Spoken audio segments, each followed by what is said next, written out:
দেশের বিভিন্ন সীমান্ত দিয়ে প্রতিদিনই ঘটছে পুশিনের ঘটনা। গত রাতেও মেহেরপুর ও সাতক্ষীরা সীমান্ত দিয়ে ৫৩ জনকে পুশিন করেছে বিএসএফ। অন্যদিকে কুড়িগ্রাম সীমান্তে পুশিনকে কেন্দ্র করে উত্তেজনা দেখা দিয়েছে। মঙ্গলবার রাজশাহীতে এক অনুষ্ঠানে স্বরাষ্ট্র উপদেষ্টা বলেন, পুশিনের ঘটনায় প্রতিবাদ জানানোর পাশাপাশি যথাযথ প্রক্রিয়ায় বাংলাদেশিদের ফেরত পাঠানোর আহ্বান জানানো হয়েছে ভারতকে। এই ঈদে জামা জুতো অ্যাক্সেসরিজের ডিসকাউন্ট।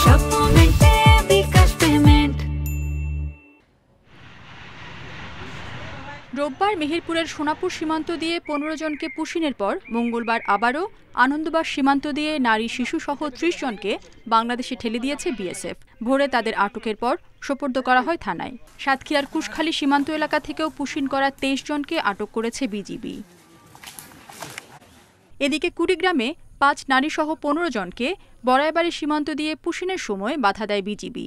এ সময় বিএসএফ কয়েক রাউন্ড সাউন্ড গ্রেনেড ছোড়ে বলে অভিযোগ স্থানীয়দের। পুশিন ঘিরে উত্তেজনার মধ্যে কড়া পাহারায় বিজিবির সদস্যরা। তবে এর মধ্যেও সীমান্তে নিরাপত্তার কোনো শঙ্কা নেই জানিয়ে স্বরাষ্ট্র উপদেষ্টা বলেন, পুশিন নিয়ে প্রতিবাদ জানানোর পাশাপাশি ভারতকে যথাযথ প্রক্রিয়া অনুসরণের আহ্বান জানানো হয়েছে। সীমান্তে কোনো ধরনের নিরাপত্তার কোনো অভাব নেই। আমার জনগণ সম্পূর্ণভাবে নিরাপদ এবং সীমান্ত সম্পূর্ণ নিরাপদ। সীমান্তে পুশিনের সংখ্যা বেড়েছে, এই জন্য আমরা প্রতিবাদও করেছি।